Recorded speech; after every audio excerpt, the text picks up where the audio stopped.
The Registrar General's office that occurs in every state or province in the legal world of countries is actually given a term or a designation that is very similar to a court. So when you're involved in anything to do with the Registrar General's office, it is a tribunal, which is what the Romans used to call their court system, a tribunal. So when we refer to a debt of record in the civil law, surnames, and if you go into the historical record of it and go into even Bouvier's Law Dictionary, which has a lot to do with the civil law, especially in the United States and Canada, you will find that surnames were placed on judgments. That's what the magistrates used them for. They were placed for judgment debts. You couldn't have a debtor without a debtor name. So therefore they were placed on there for such. The reason, now we know a child could never be a debtor in reality because he could never enter into a contract to create debt. But in the illusion of the framework of these nations, you're framed as a debtor by accusation, that this child will eventually be this debtor. So this is a record of debt.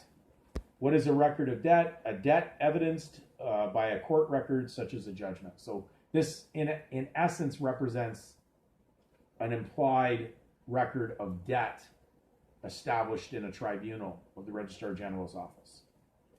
Then the judgment is issued, and then you take over the judgment, even though it's not really a judgment, because the child could never have entered into this damnation.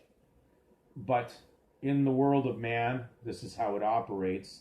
And so therefore, when you make a claim to a debtor name that's on this record, that's a liability on a claim, and that's why it's a debt.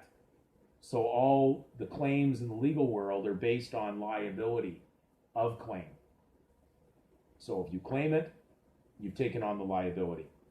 So when we see the simplicity of this, we'll realize that in order for someone to get out of this, leave, escape, you would have to deny the legal persona you were before.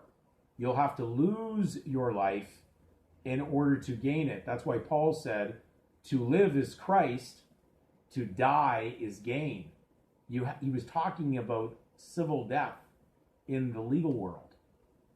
So you would have to deny any at all interest in this legal instrument or legal claim to any legal rights in order to be freed from that system.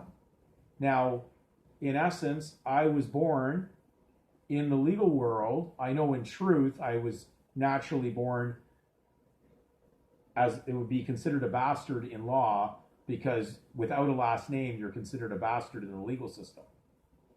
So as your given name shows up on the record, that's a bastard in the legal, because he needs a legal title in order to be in a legal estate under man's laws. So on April 7th, AD 1964, I, in essence, was born dead in sin in their legal world, in essence, a miscarriage of justice, stillborn, deadborn. But upon accepting Christ on October 12th, AD 2013, by giving myself to Christ, I was born again. And that's the understanding from the scripture. So very simple, you're living with the dead in the legal until you accept Christ, and then everything you were before is gone. So you are civilly dead, not naturally dead. You no longer act in legal civil rights anymore.